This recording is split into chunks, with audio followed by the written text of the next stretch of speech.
Arun, our viewers would be very disappointed if I don't ask you any question about the political situation.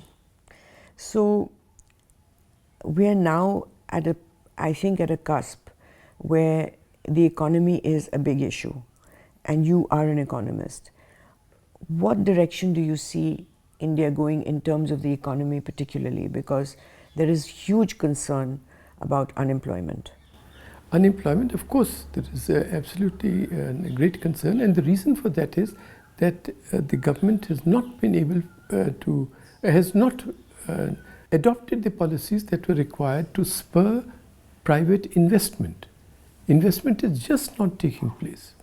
In fact, many of the persons who could invest in India, Indians, are setting up offices in Dubai or Singapore क्योंकि पता नहीं यहाँ क्या हो जाए. And whether it is banks reform or it is a less extortionist and a less opaque income tax or enforcement directorate departments, none of those reforms that were required for stimulating investment have been done. There's a lot of headline management, but the reforms actually are not there. See what happened, what the characteristic of this government has become an event management company. That, every week there is some big event, and we think that that problem has been attended to. You just see, as this point about bad loans crippling the banks is a point that has now been made for 4-5 years, that this is growing, this is growing, this is growing.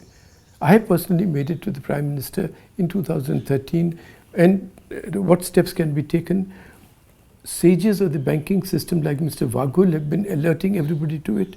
Credit Suisse has produced report after report on this, but nothing has been done. Every time it's a meeting, and every time it's a big heading in Economic Times, almost like a North Korean paper. This is a phrase used by a foreign journalist to me the other day. अब meeting हो गई, अब सब कुछ ठीक हो गया. Well, a bunch of journalists were invited into a series of meetings last week. First the web, internet journalists, and then there was the broadcast journalists, and then the print. And I was invited to the web, and Piyush Goyal gave a big presentation for 1 hour about all their accomplishments. And after that we were sitting around at dinner, and he came and he started talking again about all their accomplishments, and then finally he asked the journalists who were sitting there that what do you see as the problems? And I must say the journalists were not intimidated, were not in the least bit impressed, and simply said your biggest problem is jobs. I would even have said credibility. Well, but jobs is one, investment is another.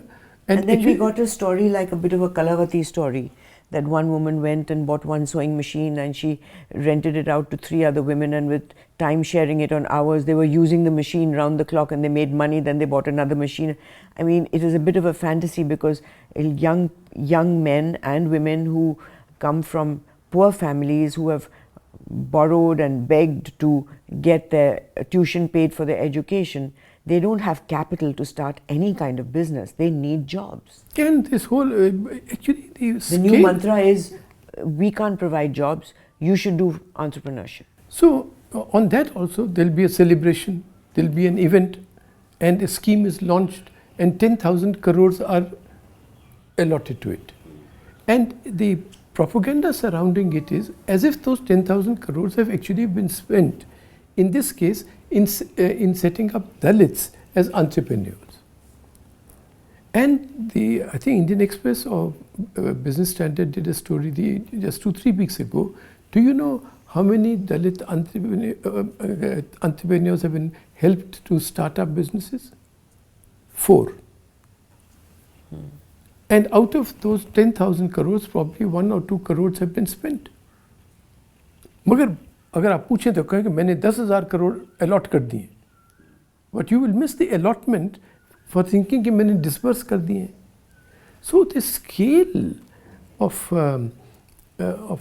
exaggeration is Goebbelsian. But do you think there's an unawareness of on what is on the ground, or there's a deliberate fluffing off? Both. Deliberate fluffing off, headline management, keep feeding the journalists something, a positive story, and be fully confident that they will not go and check the facts. That is one.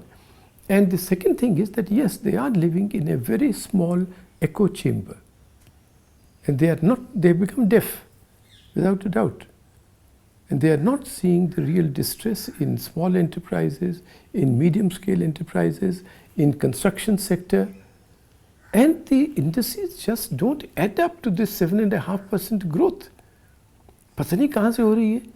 Manufacturing is down, exports were down for such a long time. I was actually told yesterday that the reality is that it's 4%. Yes, could be. And the good indication of that also, in that when the government switched to a new way of estimating the GDP, they said within 2-3 months we will give you the revised figures of the earlier series. 3 years, 2.5 years have gone by. No revised series of the earlier thing. Maybe in this method of calculation, we were always growing at 7%. Or maybe we are today growing at 4.5-5%, exactly like the way we were doing earlier. And the big sectors are in such great distress. They are the great employers, textiles, and some marginal improvement now. Construction. You just see telecom tomorrow. There have been firings, thousands of people have been Yes, fired in IT, telecom. in IT. Mahindra's fired 500 people. IT, DLF, somebody said, I don't know the figure, but somebody said to me that DLF has fired 75,000 people connected directly or indirectly with the single company in real estate and construction. So, even the reforms that are announced, you said Piyush Goyal, these reforms of actually Uday scheme or some such scheme, in which they have just kicked the can 3 years down the line. They have not solved the problem.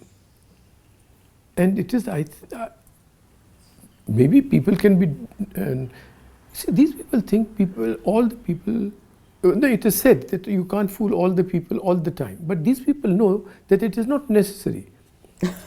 You have to only fool 31% of the people for those 3 weeks of the election campaign.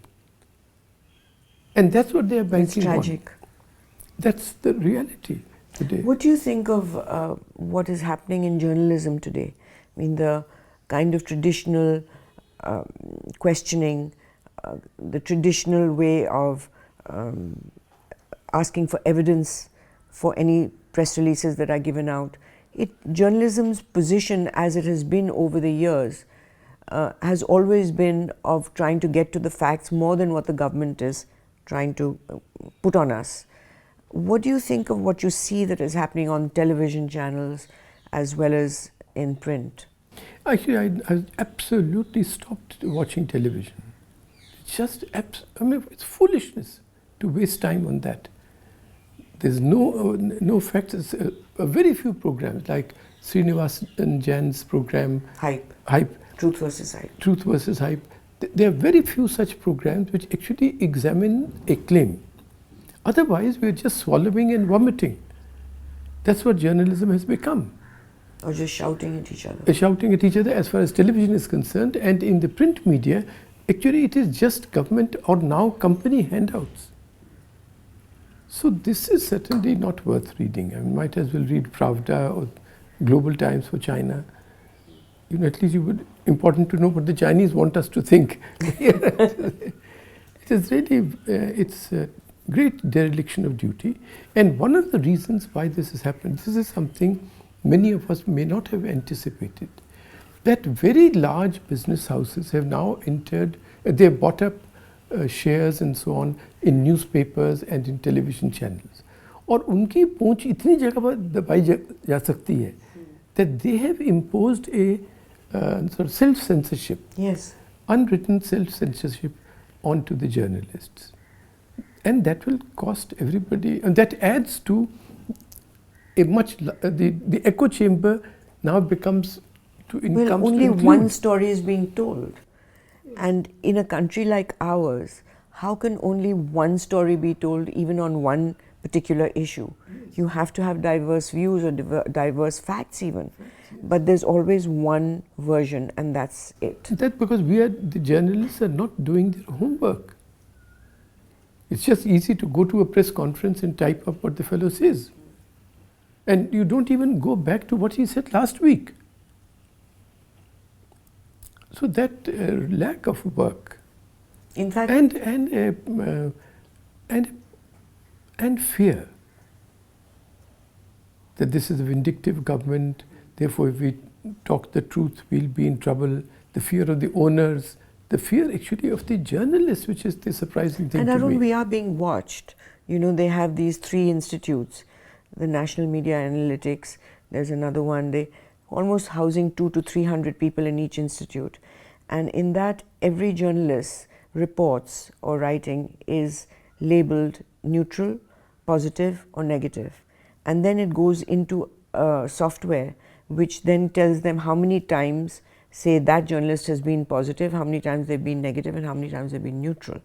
And all the television channels are also, and these reports are going to the cabinet secretary, they're going to all the senior officers, and so we are being categorized, we are being watched and categorized, and by with taxpayers' money, that we are paying to be watched by them.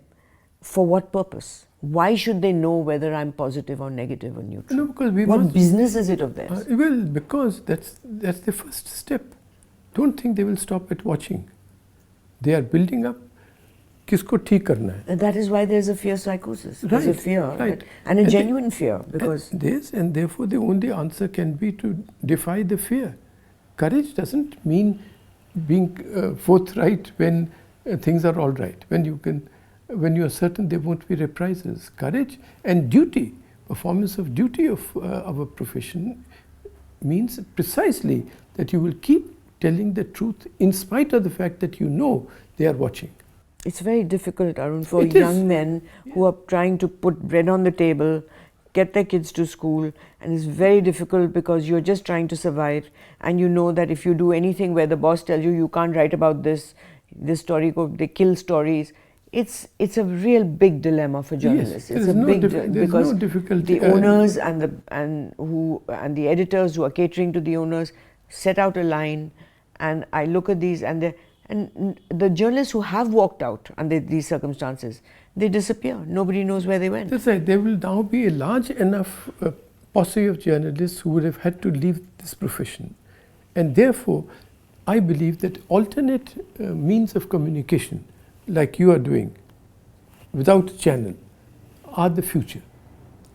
Many people should now think of ways of how to collect information and how to disseminate information outside what is known as the media.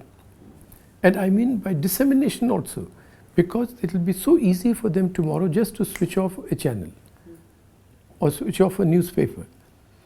So we must find ways by which you can get around the That's technology. why News Laundry doesn't take advertising, because of the fear of pressure from anyone. That so is it's crowdfunded. That is one point. But the second point, Madhu, I think we are now in a stage with all this preparatory work having been done by the government of categorizing people, that actually they'll just block off the news or disturb the News Laundry website. And after 5-6 tries, the viewer will not even look at it. So we must now devise methods to get around their technologies. After all, the Chinese citizens have devised ways to get around a much more powerful censorial operation by the Chinese government, a very much more powerful and efficient state than ours. So we must find ways. I think we should get to know these hackers. We should get to know other people who know how to get things past government blocks.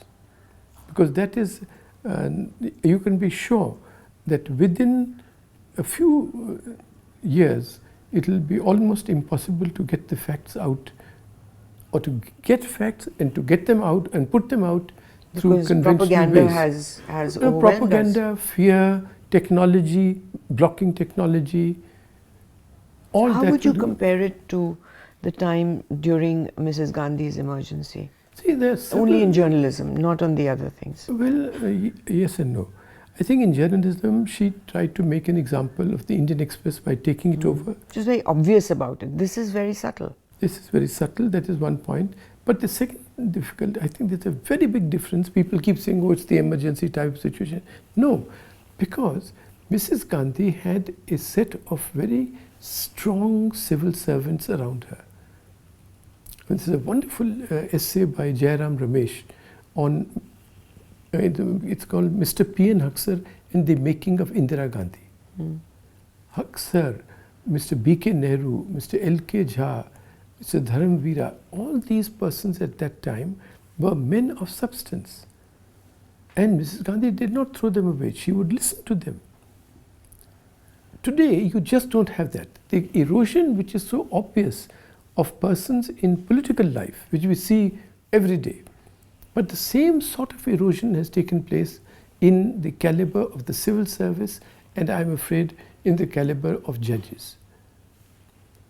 So, I mean, you just see this man who's given this judgment yesterday on the peacocks. Peacocks, cows, and that Justice Karnan, what kinds of things he's doing. But till yesterday, he was deciding cases. That is what is so frightening. Frightening, yes. But he was deciding, that's the condition now of many parts of the judiciary. And similarly of the civil service. They have just become, civil service means the servants of civil society. But these are just very civil servants. That's what they think their role is. So I think, and therefore, it is a very dangerous situation, and dangerous for all of us as citizens or as journalists, but also dangerous for the country in one way. Because now I feel that the stage is set perfectly for very big blunders. Because there is no feedback. There is no sturdy, independent advice. Everything depends upon the revelation received at night by the Prime Minister. The government by ilham. So what is the consequence? कोई धमाकेदार idea दो तो demonetization. But supposing the same scale of blunder had occurred on foreign policy or national security policy. It's frightening. Yes, but the stage is set because nobody will talk back. A good contrast, I think, Mrs. Gandhi, during the, after all, 10 million Bangladeshis had taken refuge in India. She could have said, go in now, just now. And as Field Marshal Manekshaw revealed, that she was pressing for early operations, and he said, no, I will require this much time to prepare, and that time was allowed. I am not sure that you would either have persons of Manekshaw's sturdiness who would say that, or a government which would listen. Because actually speaking, there is no government. There's one man with one legitimizer and one instrument. That's all. So, yes, it is a very precarious moment. Thank you very much, Arun. Okay.